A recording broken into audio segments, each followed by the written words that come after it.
കേൾക്കുന്ന സൗണ്ട് ഉദയപൂരിൽ ഞങ്ങൾ stay book ചെയ്ത ഹോട്ടൽ ഞങ്ങളെ വെൽക്കം ചെയ്യുന്നതാണ്. ഹോട്ടലിലെ ചെക്ക് ഇൻ പരിപാടിയൊക്കെ കഴിഞ്ഞ് ഞങ്ങൾ പതുക്കെ റൂമിലോട്ട് പോകുന്നു. റൂമൊന്നും ഒരു രക്ഷയില്ല, നല്ല ഭംഗിയുണ്ട്, ഭയങ്കര എസ്തെറ്റിക് ആയിട്ടാണ് ചെയ്തേക്കുന്നത്. പ്രൈവറ്റ് പൂളാണ് ഞങ്ങൾക്കുള്ളത്.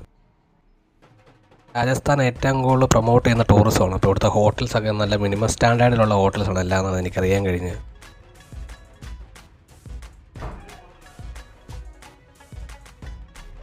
ബാഗൊക്കെ വെച്ച് ഫ്രഷപ്പായി ഞങ്ങൾ നേരെ ഫുഡ് കഴിക്കാൻ വേണ്ടി പോയി. ഫുഡ് കഴിച്ച് നേരെ കുറേ നേരം പൂളിൽ ചാടി കൂട്ടുകാരൊക്കെ ആയിട്ട്. ഇനി വെയിലൊക്കെ അറിയപ്പം നേരെ ഉദയ്പൂർ സിറ്റി കാണാൻ വേണ്ടി ഞങ്ങൾ ഇറങ്ങി. നമ്മൾ സാധാരണ കണ്ടുവരുന്ന രീതിയിലുള്ള ഓട്ടമല്ല ഉദയ്പൂർ സിറ്റിയുള്ള ഒരു വെറൈറ്റി ഉണ്ട് കാണാനില്ല. പണ്ട് കൊൽക്കത്തയിലെ ടാക്സിയുടെ കാര്യം പറഞ്ഞാൽ ഇവിടെ യൂണിക്കായിട്ടൊരു ഓട്ടമുണ്ട് ഇങ്ങനെ. ഇതൊക്കെ അതിൻ്റെ മാർക്കറ്റും ഉദയ്പൂർ സിറ്റിയുടെ ഭാഗങ്ങളാണ്.